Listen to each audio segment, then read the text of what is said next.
Welcome to the Fear and Greed Afternoon Market Report for Thursday, the 1st of July 2021, where in just a few minutes I tell you everything you need to know about what's happened in financial markets and the world of economics today.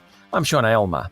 The first day of the financial year was a poor one for investors. The S&P ASX 200 fell 0.7% to finish the day at 7,266 points. It was a sea of red across the bourse, with 17 of the top 20 companies ending the day lower. Market leader Commonwealth Bank was down 1.2%, while Woolworths and Coles were off 1.6% and 1.5% respectively. Fortescue was the best performing large cap, up more than 1%. The worst performer of the top 200 today was Chalice Mining, the copper palladium gold miner. It fell 6%, but don't feel too bad. That means it's up just 612% over the past year. Iluka Resources, Metcash and Collins Foods all fell more than 4%. The best performers were a couple of gold stocks. Regis Resources was up more than 8% and St Barbara was 5.6% higher. It's a bit of a surprise because the price of the precious metal remains near its lowest level in a couple of months. Market leader in the gold sector, Newcrest Mining, was also up more than 2%. Seven Group now owns 29.5% of Boral, after enough shareholders accepted Seven's bid of $7.30 a share.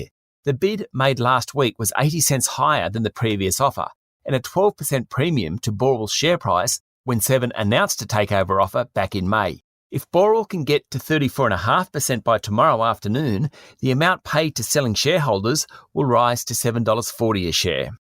Engineering and construction giant Lendlease issued a profit warning today for the second year in a row, blaming interruptions caused by the coronavirus pandemic that's hurt rents and development activity, particularly in London. Its share price ended the day down 2.8%. The online conveyancing group PEXA hit the ASX today, falling initially but rebounding to finish slightly higher than its issue price. PEXA was the subject of a takeover offer last month but opted to go it alone with an IPO. Bank of Queensland has completed its acquisition of ME Bank for $1.325 billion. The two banks will operate independently, at least in the short term, keeping their own brands. And REA Group has acquired 100% of the shares in broker Mortgage Choice, valuing the group at $244 million.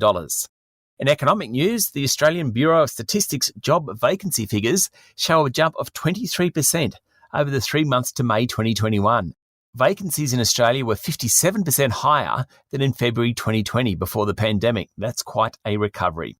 And Australia's balance on goods and services rose $1.5 billion to almost $10 billion in May. The Aussie dollar is trading at 74.9 US cents. That's pretty much unchanged all day. And just recapping Wall Street, it was a great end to the June quarter for the S&P 500, which closed up 0.1% to a closing high for the fifth day in a row. The Dow Jones Industrial Average ended up 0.6%, while the Nasdaq finished 0.2% lower. That's it for the afternoon market report for Thursday, the 1st of July. Join me tomorrow morning for the regular edition of Fear and Greed, and then for a chat to Elgar Welsh, Chief Executive Officer of Stream Media Monitoring Service, about the world of media. I'm Sean Aylmer. Enjoy your evening.